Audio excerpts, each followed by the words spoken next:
वैशाख मास महत्तम अध्याय 11। जय श्री राधा कृष्ण।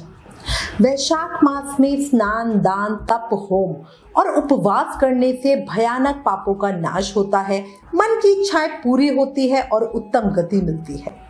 इसलिए इस पवित्र पावन वैशाख महीने में अधिक से अधिक नियमों का पालन करें। अब श्री गणेश जी महाराज और अपने गुरुदेव को याद करते हुए वैशाख मास महत्तम का अध्याय 11 सुनते हैं। शिव शंभु के लाल तुम, करुणा बड़े निधान, विपदा में संसार है, हरो कष्ट भगवान। बोलो गणेश जी महाराज की जय। शिष्य वही जो सीख ले, गुरु का ज्ञान अगाध, भक्ति भाव मन में रहे, चलता रहे आबाद। बोलो गुरुदेव महाराज की जय। वैशाख मास महत्तम के अध्याय 10 में हमने ब्राह्मण और धर्मराज का संवाद सुना, जिसमें धर्मराज ब्राह्मण को 3 प्रेतों के उद्धार की पावन कथा बताते हैं। अब आज इस अध्याय में हम आगे राजा महिरथ की कथा सुनेंगे। शुरू करते हैं। ब्राह्मण यमराज से बोला, हे धर्मराज, ये वैशाख मास महत्तम मन को अत्यधिक प्रसन्नता देने वाला है। कृपया मुझे वैशाख मास महत्तम का और वृतांत सुनाए। श्री यमराज बोले, हे ब्राह्मण, ये वैशाख मास बहुत ही पावन, पुण्यदायी और फलकारी है। इसके महत्तम की जितनी प्रशंसा की जाए उतनी कम है। आपको वैशाख महत्तम में राजा महिरथ का प्रसंग सुनाता हूँ, ध्यानपूर्वक सुनो। पूर्व काल की बात है, महिरथ नाम से विख्यात एक राजा थे।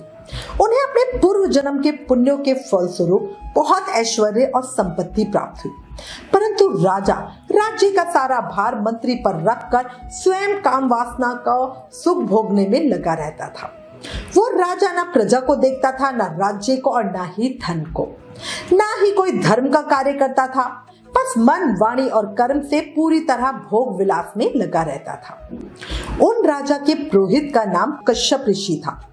जब राजा को विषयों में रमते हुए बहुत दिन हो गए, तब उनके पुरोहित ने अपने मन में विचार किया कि जो गुरु मोहवश राजा को अधर्म से नहीं रोकता, वो भी उसके पाप का हिस्सेदार बन जाता है। यदि समझाने पर भी राजा अपने पुरोहित की बात नहीं सुनता, तो पुरोहित को किसी तरह का कोई दोष नहीं लगता। उस दशा में राजा ही सारे दोषों का भागी होता है। अब ये सोचकर एक समय पुरोहित कश्यप ने राजा से धर्मानुकूल वचन कहे। गुरु कश्यप ने राजा को कहा, राजन, मैं तुम्हारा गुरु हूँ, इसलिए धर्म और अर्थ से युक्त मेरी बात सुनो। राजा के लिए यही धर्म है कि वो अपने गुरु की आज्ञा में रहे। गुरु की आज्ञा का आंशिक पालन भी राजाओं की आयु, लक्ष्मी तथा सुख को बढ़ाने वाला है। तुमने दान के द्वारा कभी ब्राह्मणों को तृप्त नहीं किया, भगवान श्री विष्णु की आराधना नहीं की, कोई व्रत, तपस्या तथा तीर्थ भी नहीं किया। महाराज, कितने ही दुख की बात है कि तुमने काम के अधीन होकर कभी भगवान के पवित्र नामों का स्मरण भी नहीं किया। तुमने अबलाओं की संगत में पड़कर विद्वानों की संगति नहीं की। एकमात्र धर्म ही सबके से महान और श्रेष्ठ है, जो मृत्यु के बाद भी साथ जाता है। शरीर के उपभोग में आने वाली अन्य जितनी वस्तुएं हैं, वे सब यही नष्ट हो जाती है। धर्म की सहायता से ही मनुष्य दुर्गति से पार होता है। मनुष्य के निर्जीव शरीर को काठ और ढेले के समान पृथ्वी पर फेंक कर उसके बंधु बांधव मुंह फेर कर चल देते हैं। केवल धर्म ही उसके पीछे पीछे जाता है। स्त्री, पुत्र आदि, कुटुंब, शरीर तथा धन, ये सब पराये हैं। आज तुम्हारे हैं, कल किसी और के होंगे, पर सिर्फ अपने द्वारा किए हुए पुण्य और पाप हमारे हैं। जब एक दिन सब कुछ छोड़कर तुम्हें विवशता पूर्वक जाना ही है, तो अनर्थ में फंसकर अपने धर्म का पालन क्यों नहीं करते? मरने के बाद उस दुर्गम पथ पर अकेले कैसे जा सकोगे? यहाँ से प्रस्थान करने के बाद तुम्हारे पीछे कुछ भी नहीं जाएगा। केवल पाप और पुण्य तुम्हारे जाते समय तुम्हारे पीछे पीछे जाएंगे। इसलिए तुम आलस से छोड़कर वेदों तथा स्मृतियों में बताए हुए देश और कुल के अनुरूप हितकर कर्मों का पालन करो। शास्त्रों में बताए हुए सदाचार का सेवन करो। धन और काम भी यदि धर्म से रहित हो तो उनका परित्याग करना चाहिए। व्यसन यानी बुरी आदतें और मृत्यु इनमें व्यसन को ही कष्टदायक बताया गया है। व्यसन में पड़े हुए राजा की दुर्दशा होती है और जो व्यसन से दूर रहता है वो स्वर्गलोक में जाता है। पापों में फंस जाने पर वैभव और भोग स्थिर नहीं रहते, वो शीघ्र ही नष्ट हो जाते हैं। यदि मनुष्य मोह में पड़ जाए, स्वयं विचार करने में असमर्थ हो जाए, तो उसे विद्वान सहृदयों के पास जाकर प्रश्न करना चाहिए। वे पूछने पर यथोचित कर्तव्य का उपदेश देते हैं।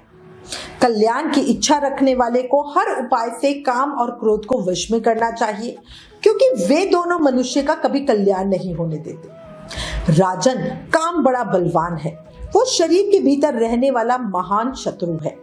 अपने कल्याण की अभिलाषा रखने वाले पुरुष को उसके अधीन नहीं होना चाहिए।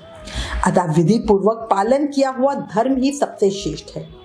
इसलिए तुम धैर्य धारण करके धर्म का ही आचरण करो। ये श्वास बड़ा चंचल है, जीवन इसी के अधीन है। ऐसी स्थिति में भी कौन मनुष्य धर्म के आचरण में विलंब करेगा। राजन, जो वृद्धावस्था को प्राप्त हो चुका है, उसका चित्त भी इन विषयों की ओर से नहीं हटता। ये कितनी ही शोक की बात है। राजन, तुम्हारे लिए सर्वोत्तम हित की बात कहता हूँ, क्योंकि मैं तुम्हारा पुरोहित और तुम्हारे भरे बुरे कर्मों का भागीदार हूँ। मुनियों ने ब्रह्म हत्या, सुरापान, चोरी, गुरु पत्नी गमन आदि महापातक बताए हैं। उनमें से मनुष्य द्वारा मन, वाणी और शरीर से भी किए हुए जो पाप है, उन्हें वैशाख मास तुरंत ही समाप्त कर देता है। जैसे सूर्य अंधकार का नाश करता है, ठीक उसी तरह वैशाख मास पाप रूपी महान अंधकार को सर्वथा नाश कर डालता है। इसलिए तुम विधि पूर्वक वैशाख व्रत का पालन करो। राजन, मनुष्य वैशाख मास की विधि के अनुष्ठान द्वारा होने वाले पुण्य के प्रभाव से जन्म भर किए हुए घोर पापों का परित्याग करके परम धाम को प्राप्त होते हैं। इसलिए महाराज, तुम भी इस वैशाख मास में प्रातः स्नान करके विधि पूर्वक भगवान मधुसूदन की पूजा करो। जिस प्रकार कूटने छाटने की क्रिया से चावल की भूसी छूट जाती है, मांझने से तांबे की कालिख मिट जाती है, उसी प्रकार शुभ कर्मों का अनुष्ठान करने से पुरुष के अंतकरण का मैल धुल जाता है।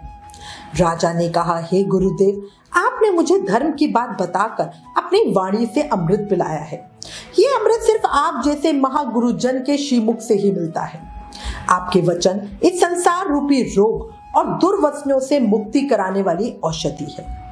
हे गुरुदेव, सत्पुरुषों का समागम मनुष्य को हर्ष देने वाला है, उनके पाप को दूर भगाने वाला तथा जरा मृत्यु का भय दूर करने वाली संजीवनी बूटी है। इस पृथ्वी पर जो जो मनोरथ दुर्लभ माने गए हैं, वो सब यहाँ साधु पुरुषों के संग से प्राप्त हो जाते हैं।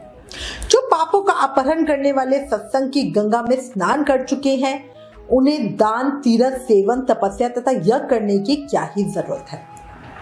हे गुरुदेव, आज के पहले मेरे मन में जो जो भाव उठते थे, वो सब केवल काम सुख के प्रति लोभ उत्पन्न करने वाले थे।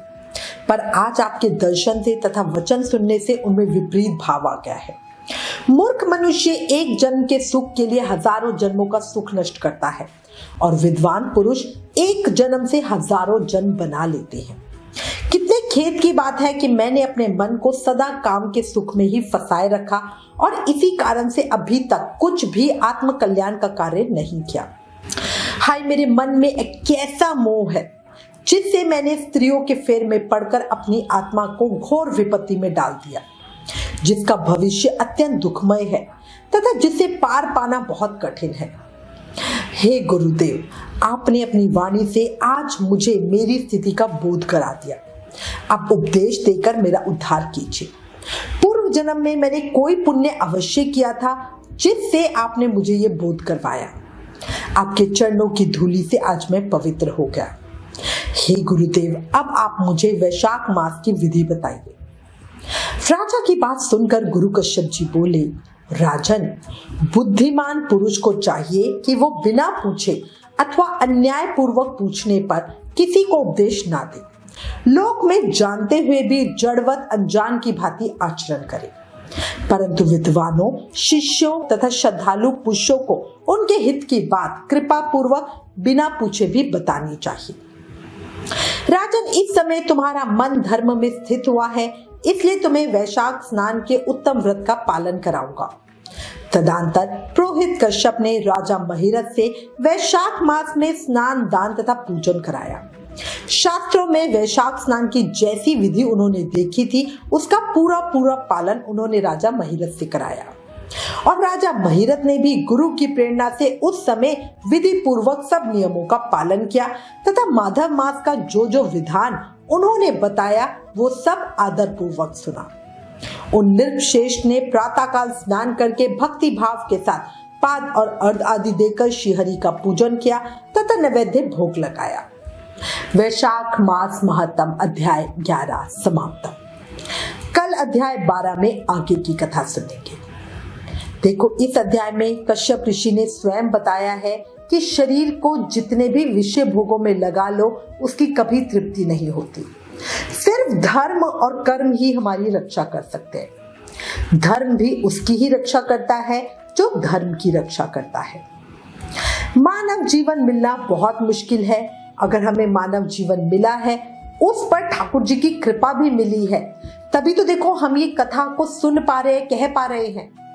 तो एक चीज और समझ लो कि इस जीवन को अधिक से अधिक लाभ उठाकर जीवन में श्रेष्ठ कर्म करो और अपने आप को इस जीवन चक्र से मुक्ति दिला लो। इस महत्तम को सुनकर पता चलता है कि जितने भी भोग लो, पर मन को आंतरिक शांति सिर्फ हरि चरणों में ही मिलती है। जब जीवन क्षणभंगुर है, अगले ही पल का नहीं पता कि क्या हो जाए। कलयुग के प्रभाव से निकलने का सिर्फ एक सरल उपाय है, अधिक से अधिक नाम जाप करो। याद है ना, कलयुग केवल नाम अधारा। सिर्फ नाम जाप करके प्रेम, भक्ति, शक्ति, मुक्ति सब पाई जा सकती है। इसलिए हर समय, हर पल, हर सांस के साथ प्रेम से, मन से, भाव से जाप करते रहो और कहो हरे कृष्ण कृष्ण कृष्ण हरे हरे, हरे राम राम राम हरे हरे। लास्ट में एक रिक्वेस्ट, प्लीज इन वीडियोस को ज्यादा से ज्यादा शेयर करके वैशाख मास का प्रभाव सबको बताओ। अपने शास्त्रों का ज्यादा से ज्यादा प्रचार करो, ये भी एक सेवा है। Please like, share and subscribe. Thank you. जय श्री राधा कृष्ण।